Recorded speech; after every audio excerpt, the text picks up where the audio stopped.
if you and I are competing, and you have the same model that I do, well, in some sense you've democratized intelligence. We used to compete in who has better access to market with better people, with better product, better IP, and so on. Well, now if all that gets normalized, right, then what remains is difference. How are you dividing your optimism versus concern versus pessimism? There are probably two fundamental questions. The first of which is the role of human beings going to continue to be what it has been so far. That's the heart of everything. And the second is there are also intermediaries, and is the role of intermediaries going to continue in many industries? I think both of these are being put to the test in a way that we never could have done before.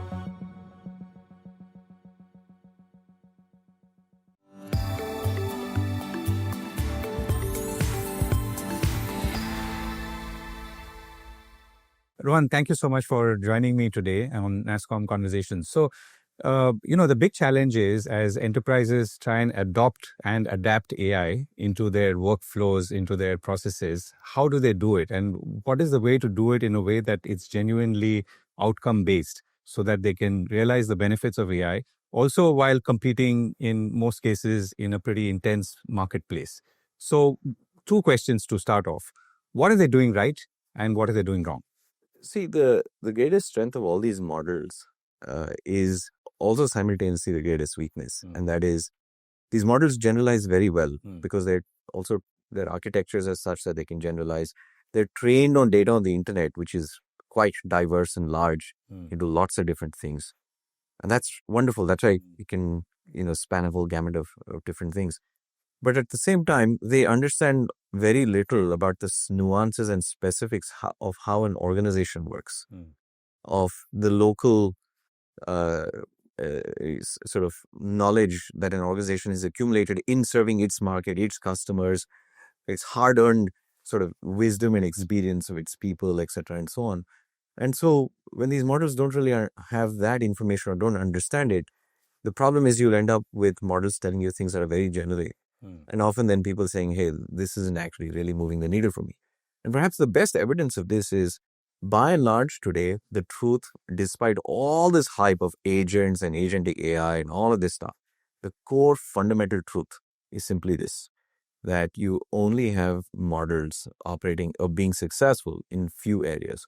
One example is code generation, right? Perhaps maybe a little bit in legal, but beyond that, by and large, barring some exceptions, most functions, there are no real successful agents.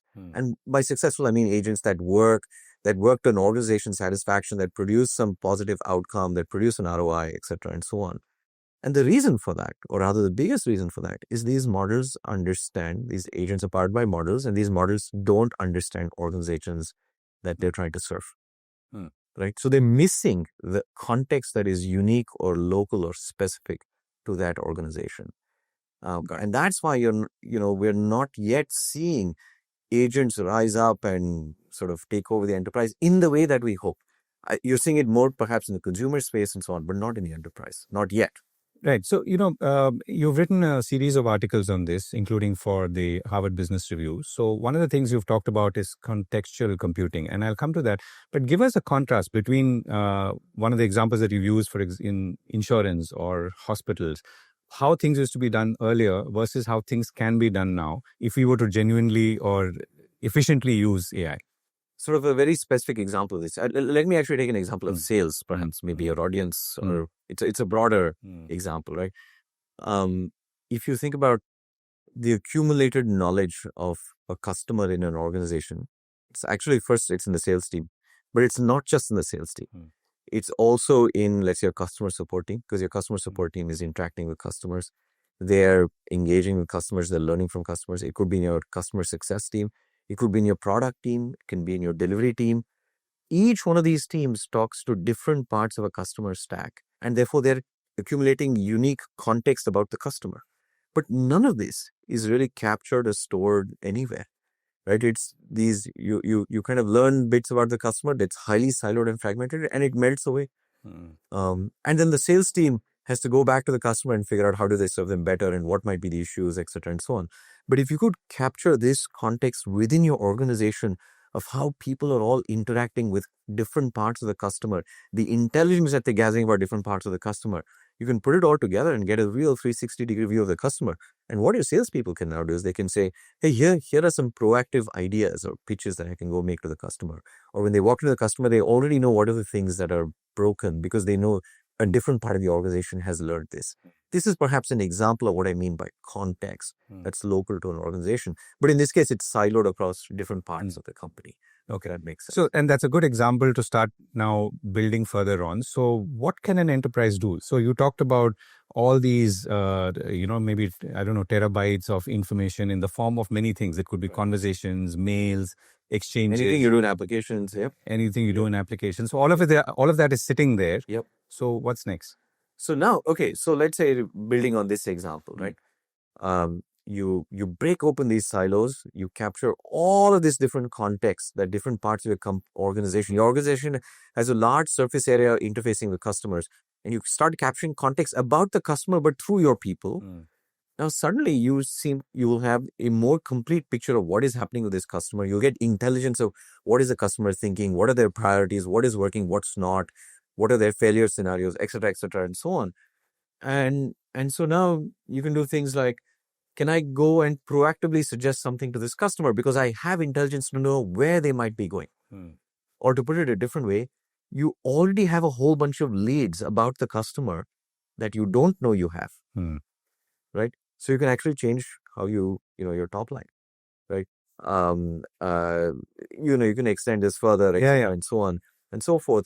But this is just one example. I can give you more examples of context and so on, but you kind of get a sense. Yeah, and so let's take the example of an automobile dealership, which is part of a larger, chain of dealerships.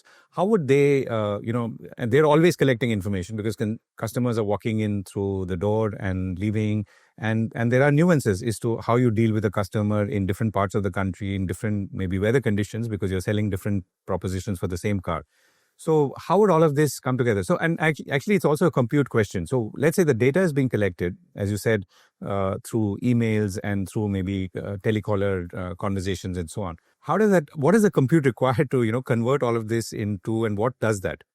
In IT services itself, your delivery team is talking to the customer regularly. And they have a whole bunch of context, but closer to the ground of what's happening in the customer's reality. Then your sales team is talking to perhaps the economic buyers who are higher up the stack. Perhaps there are other parts of your company, legal and etc., who are also talking to the customer. But all of these folks are learning different. For example, this delivery team is learning, this rollout in this geography is not going well, or their priorities in this other. They hear rumors, they hear gossip, they hear all kinds of different things that may be happening at the customer, right? And there is valuable information. They may attend presentations about the customer where they learn this is how the customer is thinking. This is the kind of vector in which they want to follow. Now, how do you capture all that intelligence and then share that to the sales team, which is trying to figure out, hey, how do I actually serve this customer better? Where do I take them next? How do I grow revenues, etc., and so on? Today, all of this information is in pure in silos. Now, if you could magically give everyone access to CRM, and more than that, you could magically get everyone to, in a disciplined fashion, to go enter data into CRM, and good luck with that. Then yes, you'll truly capture all intelligence. But instead, if you could actually just capture the context that arises when people interface with their customers, you'll take intelligence from multiple different teams in your organization and start putting it together and saying to the salesperson, here are 10 possible proactive pitches that you can go tell the customer. How do we know them? Because some other team across the globe that was talking to the customer, talking to a junior person, got some intelligence that these things might be important for them. Does that kind of make sense? Yeah. Right. Yeah. So, and I guess the logical next question is, what's the kind of compute that's working here to put all of this together in the way things are today, or the kind of what we're seeing around us right now?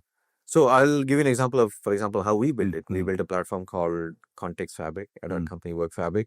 The compute it's a combination, actually, it's a set of different models. There are models that run at the edge, on edge devices, because they capture how humans interact with their devices. And then you have some models that run on GPUs in the cloud. And so it's kind of it's shared between the two. You capture, these interactions at one point, filter them, and so on, and then assemble, put it all together, make sense of it in the cloud. right? Backed by GPUs and so on.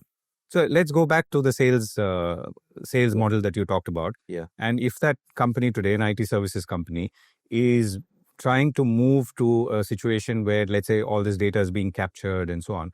So who does it for them? I mean, of course, an IT services company will do it itself, but who does, suppose this was not an IT services company, or it was an automotive company, or... What I'm talking about is a fundamental shift. The reason it's a fundamental shift is, see, for the last 40 years, we have lived in a computing paradigm where you've had a microprocessor and the world is built around the microprocessor, right? Yeah. You build products and services around it. And now what did that mean? That means that the microprocessor is really good at the following.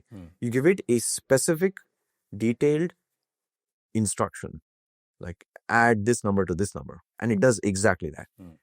If you get an error, it's because you made an error. You, the human, said something that didn't make sense. So this is how we wrote code. We did migrations. We built all kinds of things on this. But what has changed now is you now have a different fabric of computing where it's no longer about giving it a specific instruction. You give it an intent. Yeah. And it gives you a range of possibilities of outcomes. We've never really dealt with computing devices or abstractions like this in enterprise. And that is a whole new world. Because in this world, you no longer will spend the same kind of time and effort giving detailed, specific instructions, writing reams of code in the same way, etc., and so on. So everything changes with this, right? And so whether it is IT services or any of these any company in any of these industries, now you have to operate in a world where fundamentally your compute is stochastic or non-deterministic. You say something and you get possibilities of different answers, and now you can make sense of them as you wish. You've never had an opportunity like this before, right? And so it is in this world that you can situate sort of these kinds of things. What does context mean? Context literally means what it means in the English language, right? Which is you have these non-deterministic computing machines and you tell them these are models. You tell them, hey, this is the context in which I'm operating. This is my goal. And that's an intent. And now the machine tries to achieve it. It thinks it understands or, some part of your goal and tries to achieve it within that and so on. Now that is the big shift, or that's the big change. And therefore what it means, right, is if you take IT services companies as an example, for 40 years, they have mastered writing code. In my opinion, I think the future for them now is you, instead of placing the microprocessor at the center and saying we do services based on the microprocessor, they place the model at the center. And therefore, all of them are about engineering context into these models. And so the future of IT services, at least according to me, or at least the future of the traditional notion of IT services, and I'm not including BPO in that, is shifting from writing code to microprocessors to shipping context to models. Right. And it's interesting because you've also talked about how, just using models is not going to solve your problem unless you marry it in a deep way with the context of your organization, because everyone will have the models. Right. So walk us through why we should be careful in this context. No, great question. Think of it this way, right? If you and I are competing, and you have the same model that I do, well, in some sense you have democratized intelligence. And if that's the case, then how do you and I still differentiate? Because technology has been a big part of how we differentiate. Well, it turns out that, what we have done all along is we have gathered, maybe I serve a certain market, you serve a different market, or you serve a set of customers and I serve a different set of customers, etc., and so on. Or my response to those customers is different from yours. All of that is unique to me or unique to yourself, right? And so there is this context in which your organization works or my organization works. And that is the key thing that makes us different in a world where intelligence is democratized. And so the only argument that I have there is, okay, so how do you compete in a world where, because earlier on, intelligence was not democratized, right? What would happen is you would hire smarter people, you'd pay better salaries, and I'd pay less salaries, or I'd hire different people, right? Or etc. and so on. And so we used to compete in who has better access to market with better people, with better product, better IP, and so on. Well, now if all that gets normalized, right, then what remains is difference for us to exist as two separate organizations. The only thing is the context that each individual company has built up over the past. And if you take that context and marry it with models, then that is how you continue to differentiate in a world where intelligence is democratized. Right. It's really saying that your analog skills matter more because the digital layer is something that's going to really be uniformized in some way. I think, no, we can digitize your analog skills too. As well. Okay. And that is part of the context. Yeah. Right. But yes, along the lines of what you're saying. Right. So as you look ahead, Rohan, what are you seeing? I mean, we're in 26. We've been seeing all these, announcements and reactions. I'm not just talking about the stock markets worldwide, who are currently in a grip of fear because of AI. How do you see this? How are you dividing your optimism versus concern versus pessimism? The truth is, I think there are probably two fundamental questions. The first of which is the role of human beings going to continue to be what it has been so far? That's the heart of everything. And the second is there are also intermediaries, and is the role of intermediaries going to continue in many industries? I think both of these are being put to the test in a way that we never could have done before. On the first thread, the way I view it is, let me give sort of this example. For a long time, I've privileged the importance of creativity in my life. Now, at least in some areas, I don't want to sound overly sort of optimistic, but in some areas, these stochastic machines, just by guessing the next word, it's literally within a certain set of words, it guesses the next one. I'm very loosely describing it. It seems to approximate the kind of output that suggests intelligence or suggests creativity more than anything else.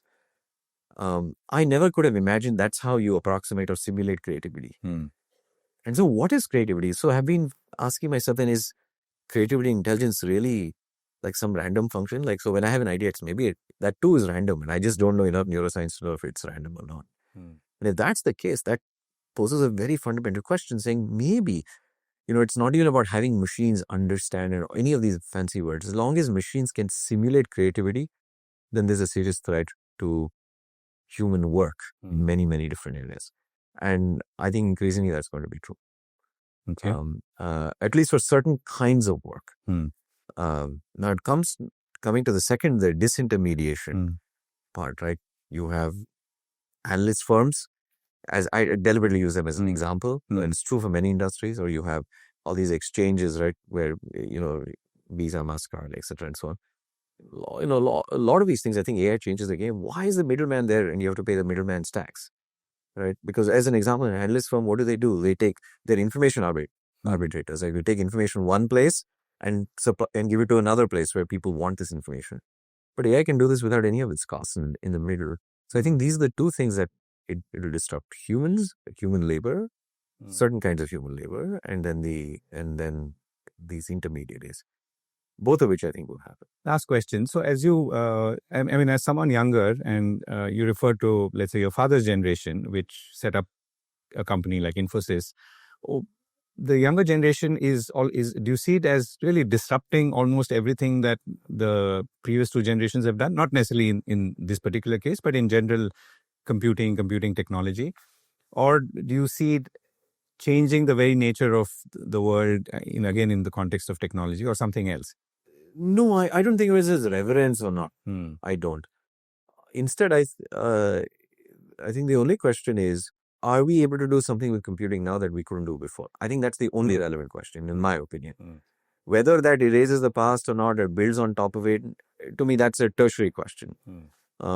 And absolutely, that's the case that, what is happening now moves computing forward in a way that we didn't think was possible before. I mean, the fact that, like, my mother uses ChatGPT, right? And 75-year-old lady in ChatGPT, that to me is, it's beyond just an industry now. It is, it's societal, right? And the fact that there's a machine that can simulate creativity in a way that we couldn't do 5 years ago, 10 years ago. This is just, the needle has moved forward, and this will move forward even more and more and more. That's kind of how I see it. Right. That's a good note to end on. Ravan, thank you so much for joining me. Great. Thank you. Thank you.